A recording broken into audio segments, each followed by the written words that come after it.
ദൈവത്തിൻ്റെ വചനം പകർത്തി എഴുതുന്നത് ഒരു തൊഴിലായി സ്വീകരിച്ച ആളുകൾ, അവരെക്കുറിച്ച് തിരുവെഴുത്തിൽ രേഖപ്പെടുത്തിയിട്ടുണ്ട്. ശാസ്ത്രിമാർ എന്നാണ് തിരുവെഴുത്തിൽ അവരെ വിളിച്ചിരിക്കുന്നത്. വേദഗ്രന്ഥങ്ങളുടെയും ന്യായപ്രമാണങ്ങളുടെയും പകർത്തി എഴുത്ത് തൊഴിലായി സ്വീകരിച്ച ശാസ്ത്രിമാർ. ഇങ്ങനെ നിരന്തരം ദൈവത്തിൻ്റെ ന്യായപ്രമാണം പകർത്തി എഴുതുന്നതിൽ കൂടി ഇവർക്ക് വചനസംബന്ധമായ നല്ല അറിവ് ഉണ്ടായിരുന്നു. ഇവരായിരുന്നു പലപ്പോഴും ന്യായപ്രമാണം പഠിക്കുകയും വ്യാഖ്യാനിക്കുകയും ചെയ്തുകൊണ്ടിരുന്ന ആളുകൾ. എസ്രായെക്കുറിച്ച് നമുക്കറിയാം, അദ്ദേഹം ഒരു ശാസ്ത്രി ആയിരുന്നു. പുതിയ നിയമ കാലഘട്ടത്തിൽ സാമാന്യ ജനം ഇവരെ കണ്ടിരുന്നത് പരീശന്മാരോട് തുല്യരായിട്ടാണ്. ജനത്തിൻ്റെ ഇടയിൽ ഇവർക്ക് വലിയ സ്വാധീനമുണ്ടായിരുന്നു. ഇവരിൽ ചിലരൊക്കെ കർത്താവിൻ്റെ അടുക്കൽ വന്ന് കർത്താവിനെ അനുഗമിക്കുവാനായിട്ട് താല്പര്യപ്പെട്ടിരുന്നു. മത്തായി സുവിശേഷം 8-ാം അധ്യായം 19-ാമത്തെ വാക്യത്തിൽ ശാസ്ത്രിമാരിൽ ഒരുത്തൻ യേശുവിൻ്റെ അടുക്കൽ വരുന്നതും കർത്താവിനെ അനുഗമിക്കുവാനുള്ള തൻ്റെ താല്പര്യം യേശുവിനോട് പറയുന്നതും നമുക്ക് വായിക്കുവാൻ കഴിയുന്നുണ്ട്. വചനസംബന്ധമായിട്ട് നല്ല അറിവ് ഇവരിൽ പലർക്കും ഉണ്ടായിരുന്നു. എങ്കിലും, അതായത് യേശു ജനിക്കുന്നത് എവിടെയാണ്, യേശുവിൻ്റെ ജനന സംബന്ധമായിട്ട് തിരുവെഴുത്തിൽ ഉള്ള പ്രവചന ഭാഗങ്ങൾ എവിടെയൊക്കെയാണ്, ആരൊക്കെയാണ് പ്രവചിച്ചിരിക്കുന്നത്, ഇതെല്ലാം വളരെ വ്യക്തമായിട്ട് മനസ്സിലാക്കിയ ഒരു കൂട്ടം ആളുകളായിരുന്നു ശാസ്ത്രിമാർ. പക്ഷേ ഈ അറിവ് ഇവർക്ക് പലർക്കും പ്രയോജനപ്പെട്ടില്ല എന്നുള്ളതാണ് ദുഃഖകരമായ ഒരു വസ്തുത. ന്യായപ്രമാണം മറ്റെല്ലാവരെക്കാളും കൂടുതൽ കൈകാര്യം ചെയ്യുന്നത് കൊണ്ട് അതിൽ അവർ വളരെ അറിവുള്ളവരായിരുന്നു. പക്ഷേ ആ അറിവ് അവരെ യേശുവിലേക്ക് നയിച്ചില്ല. ആരെക്കുറിച്ചാണോ അവരെ എഴുതിക്കൊണ്ടിരുന്നത്,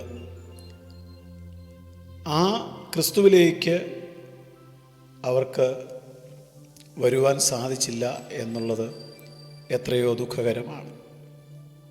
ഇന്നും ക്രിസ്തുവിനെക്കുറിച്ച് എഴുതുന്ന, ക്രിസ്തുവിനെക്കുറിച്ച് പ്രസംഗിക്കുന്ന പലരും യഥാർത്ഥത്തിൽ ക്രിസ്തുവിനെ കണ്ടുമുട്ടിയവരാണോ എന്ന് നാം സംശയിക്കേണ്ടിയിരിക്കുന്നു. അറിവ് ഒരു വ്യക്തിയെ ഒരിക്കലും യേശുവുമായിട്ടുള്ള ബന്ധത്തിലേക്ക് കൊണ്ടുവരുന്നില്ല എങ്കിൽ ആ വ്യക്തിയോളം നിർഭാഗ്യവാൻ മറ്റാരുമില്ല. മത്തായി സുവിശേഷം 2-ാം അധ്യായത്തിൽ നമുക്ക് ശാസ്ത്രിമാരെ കാണുവാനായിട്ട് സാധിക്കും.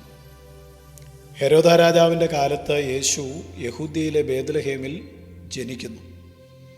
ആ സന്ദർഭത്തിൽ കിഴക്ക് നിന്ന് വിദ്വാൻമാർ യെരുശലേമിൽ എത്തുകയും യഹൂദന്മാരുടെ രാജാവായി പിറന്നവൻ എവിടെ, ഞങ്ങൾക്ക് അവനെ നമസ്കരിക്കണം എന്ന് അവർ ആവശ്യപ്പെടുകയും ചെയ്യുന്നത് തിരുവെഴുത്തിൽ കാണുവാൻ കഴിയുന്നുണ്ട്.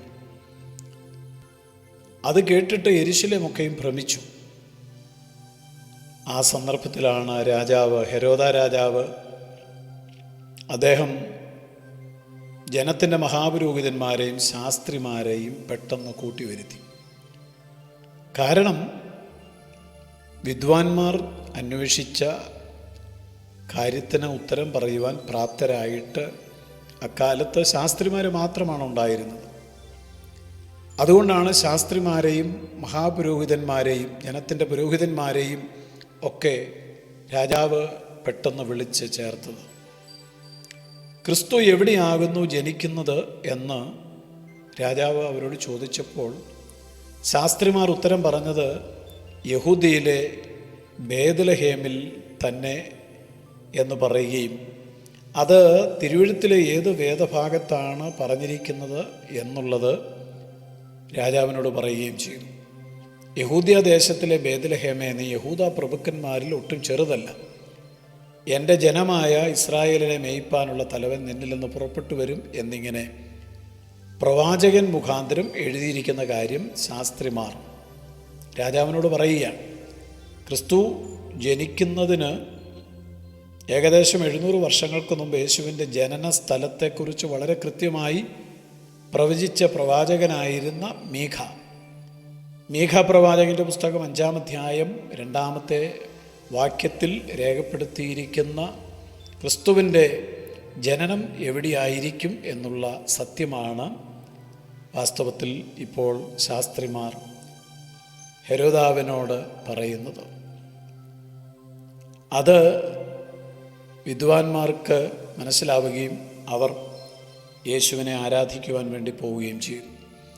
എന്നാൽ ശരിയായ അറിവ് ഈ കാര്യത്തിലുണ്ടായിരുന്ന ശാസ്ത്രിമാരോ അവർക്ക് യേശുവിനെ കാണണമെന്നോ ആരാധിക്കണമെന്നോ നമസ്കരിക്കണമെന്നോ തോന്നിയില്ല. ഇതെത്രയോ ദുഃഖകരമാണ്. ഇന്നും ഞങ്ങൾക്ക് വചനത്തിൽ ഒരുപാട് പാണ്ഡിത്യമുണ്ട്, വചനം ഞങ്ങൾക്കറിയാം, വചനത്തിൽ ഞങ്ങൾ ഡോക്ടറേറ്റ് എടുത്തവരാണ് എന്നൊക്കെ പൊങ്ങച്ചം പറയുന്ന വീമ്പിളക്കുന്ന പലർക്കും അറിവ് മാത്രമേ ഉള്ളൂ എന്ന് പറയുമ്പോൾ ആരും സങ്കടപ്പെടരുത്. വചനം അറിയണം, എന്നാൽ അറിവ് അനുസരണത്തിലേക്കും ആരാധനയിലേക്കും നമ്മെ നടത്തുന്നില്ലെങ്കിൽ നാം എന്തിനാണ് ദൈവത്തിൻ്റെ വചനം അറിയുന്നത്? ഇത് വാസ്തവമായിട്ടും ദൈവം നമ്മോട് ചോദിക്കുന്ന ഒരു ചോദ്യമാണ്. നാം അറിയുന്ന സത്യങ്ങൾ തീർച്ചയായും ജീവിതത്തിൽ പ്രായോഗികമാക്കുവാൻ കർത്താവ് നമുക്ക് കൃപ തരണം. അറിഞ്ഞ സത്യത്തിൽ നാം നിൽക്കണം, അറിഞ്ഞ സത്യത്തിനു വേണ്ടി പോരാടണം. സ്വർഗസ്ഥ പിതാവേ, വചനം അറിഞ്ഞവർക്ക് അവരറിഞ്ഞ ആ സത്യത്തിൻ്റെ വെളിച്ചത്തിൽ ജീവിപ്പാൻ കൃപ കൊടുക്കണം. ക്രിസ്തു യേശുവിൻ നാമത്തിൽ തന്നെ ആമേൻ.